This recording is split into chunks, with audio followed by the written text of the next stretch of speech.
Deməli, bugün keçirik üçbucağın orta xətti. Üçbucağın orta xətti, gəlin belə deyək də, üçbucağın iki tərəfinin orta nöqtələrini birləşdirən parçaya deyilir. Məsələn, deyək ki, bir dənə üçbucaq götürək.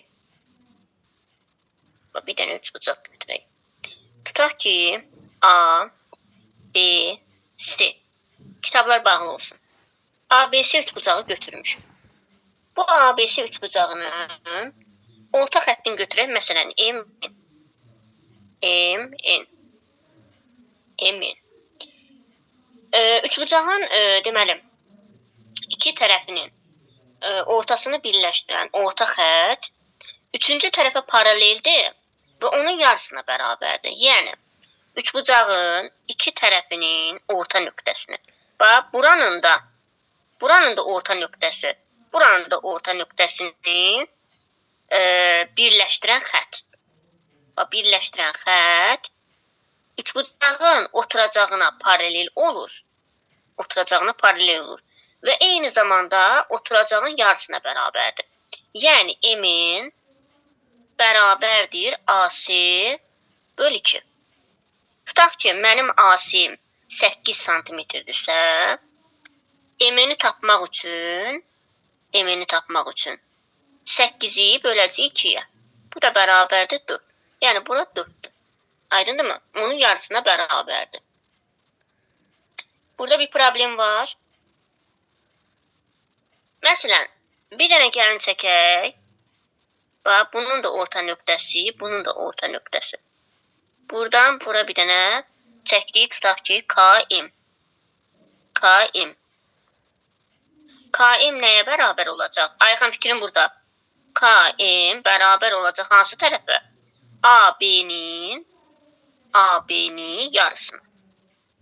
Çünki bura məsələn tutaq ki 10'dursa KM olacaq 5. Niyə görə? Çünki onun o yarısıdır, orta xəttidir. Və məsələn, bax, üçbucaqda bir qayda da var ki, tutaq ki bu tərəfin uzunluğu deyək ki 10'dur. Düzdürmü? Üçbucağın orta xətti tərəflərinin orta nöqtəsini birləşdirir. Məsələn, bura 5 olacaq, burada 5 olacaq. Yəni ki, bura ilə bura bərabər, median kimi düşünün də, bura ilə də bura bərabərdir.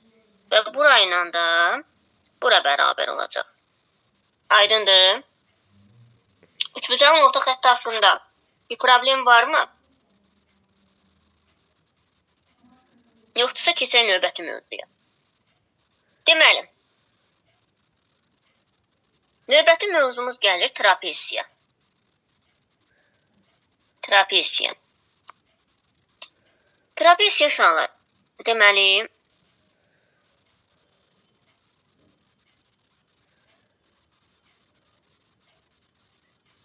formada trapesiya deyək. Bax, bura trapesiyanın yan tərəfidir. Bax, bura trapesiyanın yan tərəfidir. Bax, onda burada yan tərəfi sayılır. Bura trapesiyanın oturacağıdır, burada oturacağıdır. Məsələn, trapesiyanın bir də olur hündürlüyü. Məsələn, tutaq ki, buradan bir dənə. Buradan bir dənə. Perpendikulyar çəkirik, 90 dərəcə. Bu da trapesiyanın hündürlüyüdür. Və belə bir tərif verə bilərik ki, yalnız iki tərəfi paralel olan dördbucaqlıya trapesiya deyilir. Məsələn, bura ilə bura paralel olmaya bilər. Yəni, demir hamısı paralel olsun. Yalnız iki tərəfi paraleldirsə, buna trapesiya deyilir. İki tərəfi paralel olan düzbucaqlıya və yaxud da dördbucaqlıya, düzbucaqlı olmaz çünki 90 dərəcə o deyil. İki tərəfi paralel olan dördbucaqlıya trapesiya deyilir.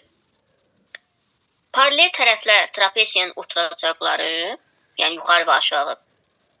Sonra, paralel olmayan tərəflər yan tərəfləri adlanır. Bir də ki, trapesiyanın oturacağının hər hansı nöqtəsindən digər oturacağa perpendikulyar çəkilir ki, bu da trapesiyanın hündürlüyü adlanır. Çəkdik ki, 90 dərəcəli. Yan tərəfləri bərabər olan trapesiya bərabər yanlı trapesiya deyilir. Məsələn, bura 8-dirsə, burada onda 8 olacaq. Amma onu öncədən bizə bildirir. Öncədən bildirir ki, bərabər yanlı trapesiyadır. Biz onda bilirik ki, bərabər yanlı trapesiyanın bəzən bir tərəfini verir, bərabər yanlı üçbucaq kimi düşünün də. Bir tərəfini verir, o biri tərəfin vermir. Yəni, o biri tərəfi sadəcə belə deyim. Biz məntiqlə tapmalıyıq ki, bərabər yanlıdırsa bir tərəf belədir, bir tərəf belə. Sonra, gəlin teoremlər haqqında fikirləşək. Məsələn, trapesiyada bərabər yanlı trapesiyanın oturacaqlarına bitişik bucaqları uyğun olaraq bərabərdir. Məsələn, tutaq ki, bir dənə bərabər yanlı trapesiya çəkmişəm. Bu da 8-dir, bu da 8-dir. Onda bunun oturacağına bitişik bucaqlar da bərabərdir.